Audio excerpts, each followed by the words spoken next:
Hello and welcome to the transcription explanation of this design. It was done using the script that me and my friend have been developing since 2011 and is the same script as seen on the new official Gallifreyan translator on doctorwho.tv/Gallifreyan translator. And above me I have a little cheat sheet of this script which shows the different letters, the consonants here and then the vowels over here. And the consonants are made by combining these 4 different letter stems with either dot or with line modifiers.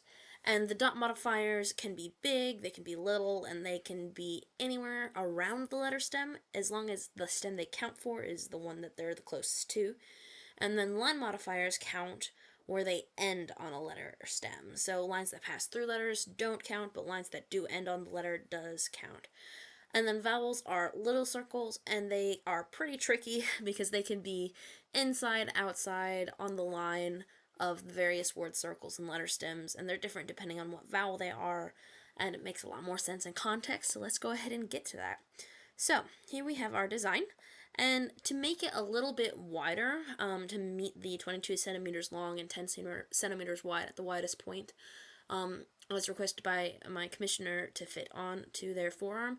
I added a little bit of an extra circle here just for this start marker. So a start marker is this half circle with a big dot in the middle of it, and it's kind of like a little eyeball looking in the reading direction. So reading direction is bottom counterclockwise, and we start here at the bottom of this word with our first letter, and here's our first word, second word, and then third word. And I do have a bunch of kind of extra decorative continuations of line modifiers and superfluous sentence circles. And let's go ahead and start with our first letter. This is a full circle. That means we're going to be in the second row. And there are 2 dots that end on it. You see how these 2 dots are closest because they're ending on this letter. And so we go to the 2 dot column, and in the second row that would be a K. And then inside the K we have a little guy, so it's a vowel. And the little guy has a line going outwards, away from the middle of our word circle. And that makes it a U, because an I's line is going inwards. So this is a K and then a U. And then we have a shallow divot, like a bite taken out of the cookie. Here's another shallow divot. Lots of shallow divots in this. This here is an example of a deep divot.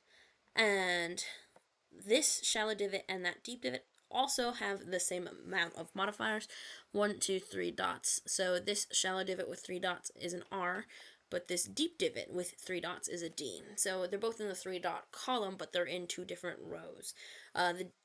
This is the D in the top row, whereas this is the R in the third row. So K, U, R, and then our last letter is a T. It's like the R, but with no modifiers, so it's in the very first column. So K, U, R, T, Kurt is our first word. And then we have a shallow divot with 2 lines coming off of it. So that's a W.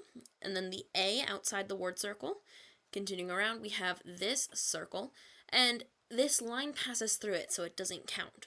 What does count on this letter are these 1, 2, 3 dots, because they belong with this letter, because it is the closest letter to those dots. And this one already has lines on it, so even though this dot is kind of close to this one, we know that this has to be a W because those lines for sure end on it. So W-A-L-T-E-R.